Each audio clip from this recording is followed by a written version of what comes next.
আজকে আপনাদের দেখাবো আলু দিয়ে মুরগির মাংস রান্না করার রেসিপিটা। ঠিক আছে, প্রথমত আলু হচ্ছে এভাবে কেটে নেওয়া লাগবে। কেটে নেওয়ার পরে হালকা তেল দিয়ে আলুটা আলুটা ভাজি করে নেবো, যাতে করে হচ্ছে আলুটা ভেঙে না যায়।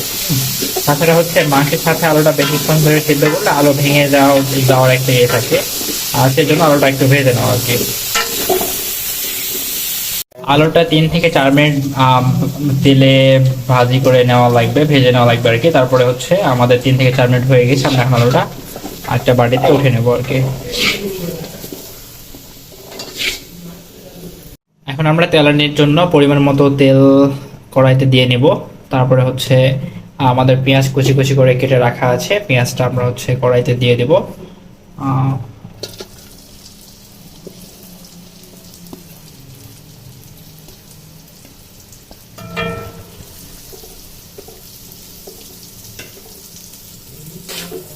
পেঁয়াজের রংটা হালকা বাদামি না, হালকা বাদামি হওয়ার আগ অব্দি তেলানি আমরা হালকা ফ্লেমে নাড়তে থাকবো আর কি।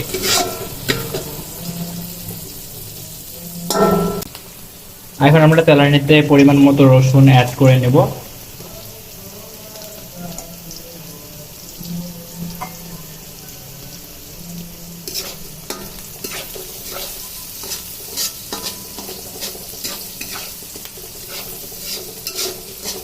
এখন আমরা তেলানিতে পরিমাণ মতো শুকনা মরিচ অ্যাড করব। আপনার হচ্ছে মুরগির মাংসের সাথে কাঁচা মরিচের সাথে শুকনা মরিচের স্বাদটাই ভালো লাগবে আর কি। দেন হচ্ছে তারপরে আমরা হচ্ছে পরিমাণ মতো আদা অ্যাড করে নেব। ফার্স্ট আবার ডিস্টার্ব করতেছে বস। তারপরে মশলা অ্যাড করে নেব। দুঃখিত, আমাদের টেম্পারেচার বেশি হওয়ার কারণে আমরা এখন হচ্ছে আলাদা ফ্ল্যাশের ব্যবস্থা করলাম।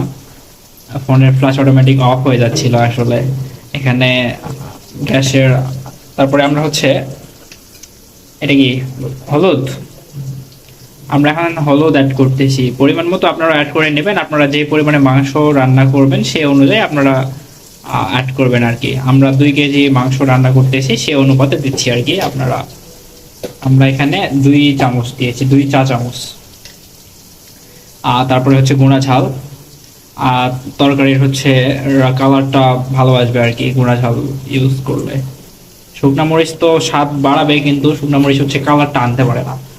আর আমাদের হচ্ছে রাজশাহীতে এই গুঁড়া ঝালের মধ্যে ঝাল বিষয়টা থাকবে না থাক, স্বাদ না থাকলেও কালারটা ভালো আছে আর কি, কালারটা পাওয়া যায়। তারপরে তেলানিটা সুন্দর মতো মিক্স করে নিতে হবে। ও আপনাদের তো বলাই হয়নি, আমাদের হচ্ছে রান্নাটা করতেছেন আজকে আমাদের রিদওয়ান সাহেব, ঠিক আছে। এখন আমরা হচ্ছে জিরা অ্যাড করব।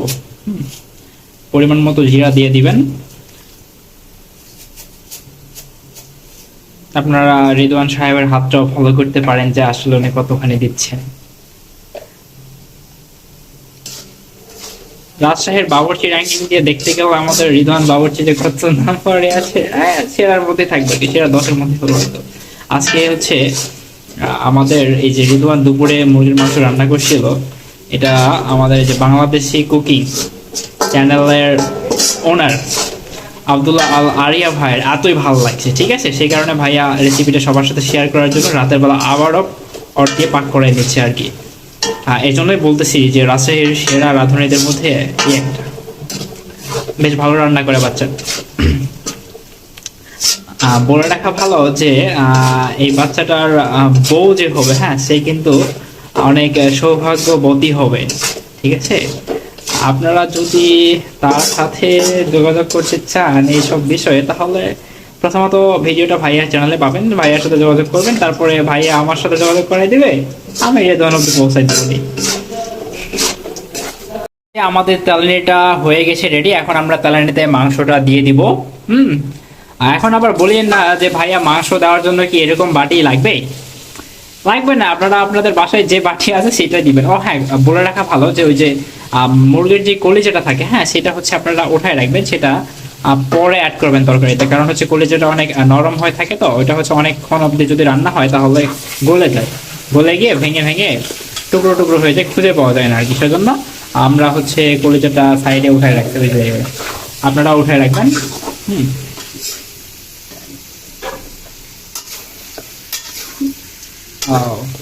এখন একটা সুন্দর কালার চলে আসছে রান্নাতে, তাই না? এখানে কিন্তু আমাদের রাঁধুনি রিদওয়ান সাহেব ক্রমাগত মানে ঘেমেই চলেছেন, ঠিক আছে? মনে তো হচ্ছে গোসল দিয়ে ফিরবে রান্নার শেষে, এরকম একটা ভাবে বেরোবে। তার পরিশ্রমটা সফলতাটা তখনই আসবে যখন রান্নাটা আমরা মুখে দিব আর কি, কারণ আমরা অলরেডি জানি ওর রান্না মানেই হচ্ছে অধিক স্বাদযুক্ত একটা ব্যাপার আর কি।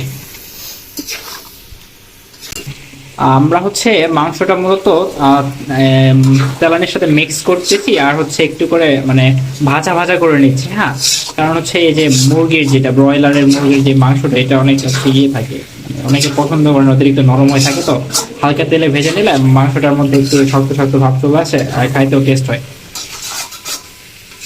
কিছুক্ষণ অব্দি মোটামুটি 4-5 মিনিট এরকম করে আপনারা ভেজে নেবেন মাংসটা। হ্যাঁ, তো আমরা মুরগির মাংসটা মোটামুটি রেডি করে নিচ্ছি, আমি ভাজি নিচ্ছি। এখন আমরা এই যে আলুগুলো অ্যাড করবো, আলুটাও কিন্তু ভেজে নেওয়া ছিল, সেটা আপনাদের অলরেডি দেখাইছি। ভাজি করা আলুটা আমরা এখন মাংসের মধ্যে দিয়ে দিচ্ছি, এটা মিক্স করে নিচ্ছি। ও হ্যাঁ, আমি কিন্তু হচ্ছে আজকে ফার্স্ট টাইম রান্নার ভিডিও বানাচ্ছি, তো আমার হচ্ছে কথাবার্তার মধ্যে একটু ভুল ত্রুটি হইতে পারে, সেটা আপনারা একটু কম্প্রোমাইজ করে নিন। হ্যাঁ, তো এখন আমরা হচ্ছে রান্নাতে পানি অ্যাড করব। আমাদের মাস্টার শেফ রিদন পানি অ্যাড করে দিলেন।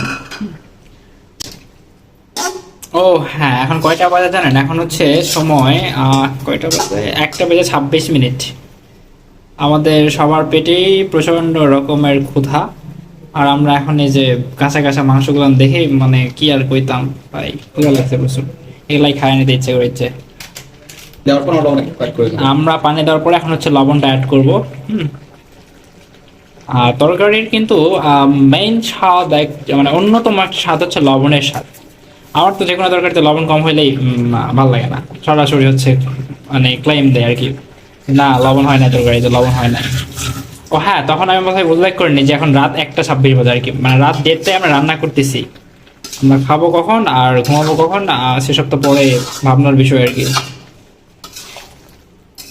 ও আজকে হচ্ছে আমরা তো ব্যাচেলর বাসায় থাকি, তো আমাদের রান্না করে দেন যে খালা, উনি অসুস্থ ছিলেন।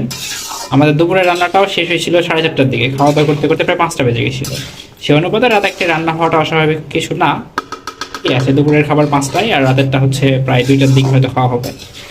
সব মিলে প্যাটার্নটা ঠিকই আছে আর কি। আপনাদের হচ্ছে রান্না বান্না শেখাচ্ছি নাকি নিজেদের গল্প শোনাচ্ছি বুঝতে পারছি না, যাই হোক এর মধ্যে মানে গল্পের মধ্যে মধ্যে শেখাটা হয়ে যাচ্ছে আর কি, অ্যাডভান্টেজ। আপনাদের বলে রাখি যে আমরা যখন আলু দিয়ে মুরগির মাংস রান্না করব, হ্যাঁ, তখন হচ্ছে আমাদের কিন্তু অত্যাধিক মানে পানিটা একটু বেশি পরিমাণে দেওয়া লাগবে, কারণ হচ্ছে আলু প্রচুর পরিমাণে পানিটা টানে আর কি, আলু চুষে নেয় পানিটা। নর্মালি মুরগি রান্না করতে গেলে এতটা পানির প্রয়োজন হয় না, যতটা হচ্ছে আলু দিয়ে রান্না করার সময় প্রয়োজন হয় আর কি। তো আমরা এখন মাংসটা মানে তরকারিটা দম দিচ্ছি আর কি, মোটামুটি হচ্ছে ব্রয়লার মুরগির ক্ষেত্রে আপনারা 7 মিনিট, 7 থেকে 10 মিনিট, 7 মিনিট মতো দিলেই হয়, এরকম একটা সময় দম দিচ্ছি।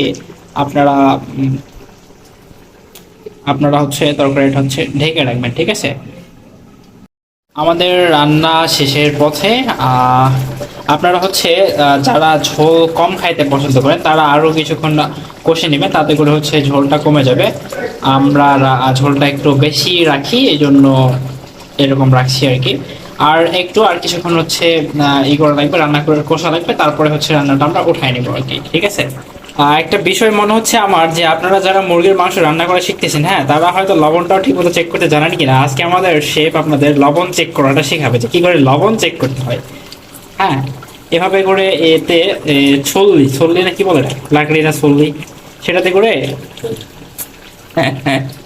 সেটাতে করে হাতের তালুতে একটু করে নেবেন। হ্যাঁ, ভয় পাওয়ার কিছু নাই, গরম লাগবে না। গরম লাগবে না, হাত পোড়াবেও না। তারপরে জিভে দিতে হবে আর কি, জিভে দিয়ে চেকটা করতে হবে, এটুকু হয়তো জানেন।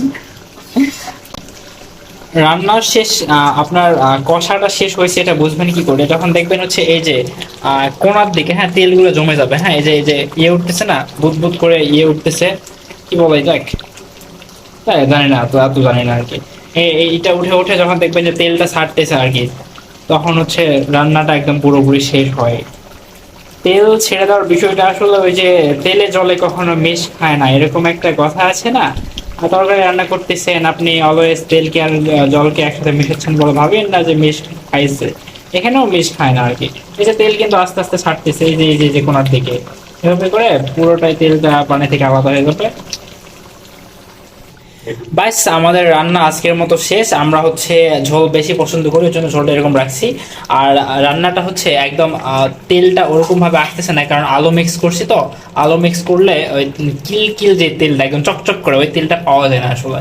আর এরকমই হয়, খাইতে স্বাদ হবে। আমরা একটু পরে গরম গরম তরকারিটা পরিবেশন করব, আমরা খাবো, ঠিক আছে? আপনারাও নিজেরা রান্না করে খায়েন, তাই আবার চ্যানেলের উপর ব্লেম দিয়েন না যে রান্না করে খাওয়ানো লাগবে। ঠিক আছে, ভালো থাকবেন, সুস্থ সুস্থ থাকবেন। ধন্যবাদ, টাটা, সালামু আলাইকুম।